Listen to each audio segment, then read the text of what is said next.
ہجرت سے پہلے نبی کریم علیہ السلام مکہ معظمہ میں تھے. کعبۃ اللہ کا دروازہ جنہوں نے حج کیا ہے دیکھا ہے، اتنا اونچا ہے کہ کھڑے ہو کر آدمی اگر ہاتھ لگانا چاہے تو عام آدمی کا ہاتھ کعبۃ اللہ کے در تک نہیں جاتا. اس زمانے میں بھی اتنا ہی اونچا تھا. کعبۃ اللہ کی چابی ایک صاحب تھے عثمان ابن ابی العاص، ان کے پاس کعبے کی چابی رہتی تھی، اور مفسرین کہتے ہیں کہ وہ ہفتے میں 2 دن کعبے کے دروازے کو کھولتے تھے. ان کی منوپلی تھی اور وہ دروازے کے اوپر کھڑے ہو جاتے تھے سیڑھی لگا کر کے. جس کا جی چاہتا تھا ان کا اسے جانے دیتے تھے، نہیں جی چاہتا تھا روک دیتے تھے. ایک دن نبی کریم علیہ السلام نے جانا چاہا، عثمان نے روک دیا. کہا کہ محمد تم نہیں جاؤ گے، ہمارے باپ دادا کے دین کی مخالفت بھی کرتے ہو، اور ہم تمہیں کعبے کے اندر بھی جانے دیں؟ ہم نہیں جانے دیں گے. اللہ کے نبی بڑی متانت اور سنجیدگی کے ساتھ ایک طرف کھڑے ہو گئے. تھوڑی دیر کے بعد عثمان کے دل میں خدا جانے کیا بات آئی، کہنے لگے محمد آؤ جاؤ. نبی کریم علیہ السلام جب اندر جانے لگے، عثمان کے سامنے کھڑے ہوئے تو فرمایا کہ عثمان، آج یہ چابی تمہارے پاس ہے، تم نے مجھے منع کر دیا. یہ بتاؤ جس دن یہ کعبے کی چابی میرے ہاتھ میں ہوگی اور میں جسے چاہوں گا دے دوں گا، اس دن تم کیا کرو گے؟ کوئی تصور بھی نہیں کر سکتا تھا کہ وہ محمد جو وہ خود اور ان کے پیچھے چلنے والے آج کعبے کی دیوار کے سائے میں ایک اللہ کی عبادت بھی نہیں کر سکتے، کیا ان کے ہاتھ میں ایسی طاقت آئے گی کہ کعبۃ اللہ کی چابی بھی قریش کے ہاتھ میں نہیں ہوگی، ان کے ہاتھ میں ہوگی؟ عثمان کہنے لگے کہ محمد اگر کوئی دن ایسا آیا تو اس کا مطلب یہ ہے کہ اس دن قریش بہت ذلیل ہوں گے. آپ نے فرمایا نہیں، بڑی عزت والے ہوں گے.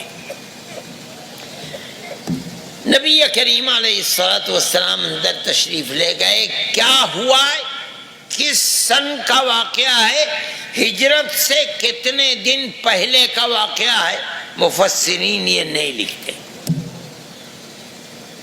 ایک دن ایسا آیا کہ بڑے بڑے سردار جمع ہو گئے کہ آج محمد گھر سے باہر نکلے، علیہ السلام سب مل کر قتل کر دو. اللہ نے اپنے نبی کو انہی کے درمیان سے نکالا. آپ ابو بکر کے گھر آئے رضی اللہ تعالی عنہ، اور وہاں سے دونوں کے دونوں غار میں گئے اور غار سے اٹھے اور مدینہ منورہ چلے گئے. اب 1 سال گزرا، 2 3 4 5 6 7 8. اللہ نے اپنے نبی کو حکم دیا کہ جاؤ اور جا کر مکے کو فتح کرو. جناب رسول اللہ صلی اللہ علیہ وسلم صحابہ کی فوج کو لے کر رمضان کے اندر مکہ معظمہ تشریف لے گئے. آپ تاریخ لکھنے والوں کی کتابوں کو دیکھیے، سب کہتے ہیں کہ صحابہ کا لشکر 10,000 صحابہ کا لشکر تھا 8 سال کے اندر. یہ وہی نبی ہے جو 8 سال پہلے مکہ معظمہ سے مدینہ منورہ آیا تھا تو ایک رفیق غار، یار غار ابو بکر رضی اللہ تعالی عنہ تھے. اسلام 8 سال میں جنگل کی آگ کی طرح پھیلا ہے. اب مکے کو فتح کرنے کے لیے یعنی آپ کے اشاروں پر جان قربان کرنے والے 10,000 صحابہ کی فوج ہے، اور چٹکی بجاتے بجاتے مکہ معظمہ کو فتح کر لیا. فتح کرنے کے بعد فرمایا کہ جاؤ عثمان ابن ابی العاص سے کعبے کی چابی لے کر کے آؤ۔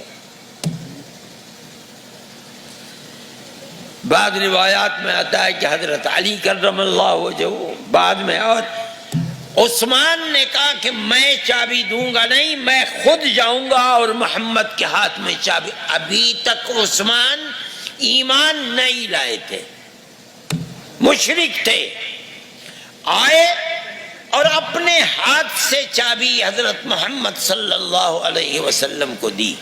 آپ نے چابی لی، اپنے دست مبارک سے کعبۃ اللہ کے دروازے کو کھولا، اندر تشریف لے گئے، دروازے کو بند کیا، کعبۃ اللہ کی در و دیوار کو دھویا، باہر تشریف لائے۔ احادیث میں آتا ہے کہ آپ کے ہاتھ میں چھڑی تھی، اور وہ بت جو بنے ہوئے تھے، آج تو پلاسٹک کے بت ہوتے ہیں، وہ بت تو پتھر کے بنے ہوئے تھے۔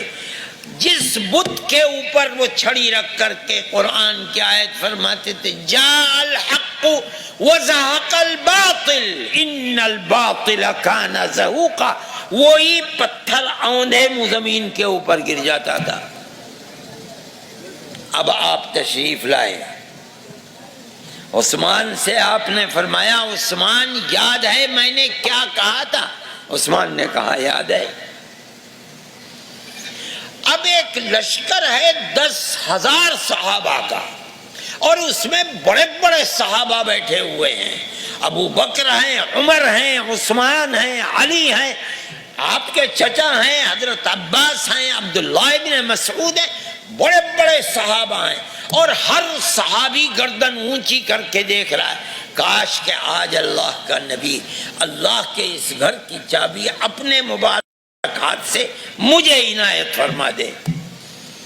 قیامت تک کے لیے یہ بات ہوگی کہ حضرت محمد صلی اللہ علیہ وسلم نے کعبے کی چابی فتح مکہ میں عثمان سے لے کر کے مجھے دی تھی۔ ایسے وقت میں اللہ نے اس آیت کو اتارا ان اللہ یامرکم ان تؤدوا الامانات الی اہلها، اللہ تم کو حکم دیتا ہے کہ امانتیں جن ہاتھوں سے لوگے انہی ہاتھوں کو واپس کرو گے۔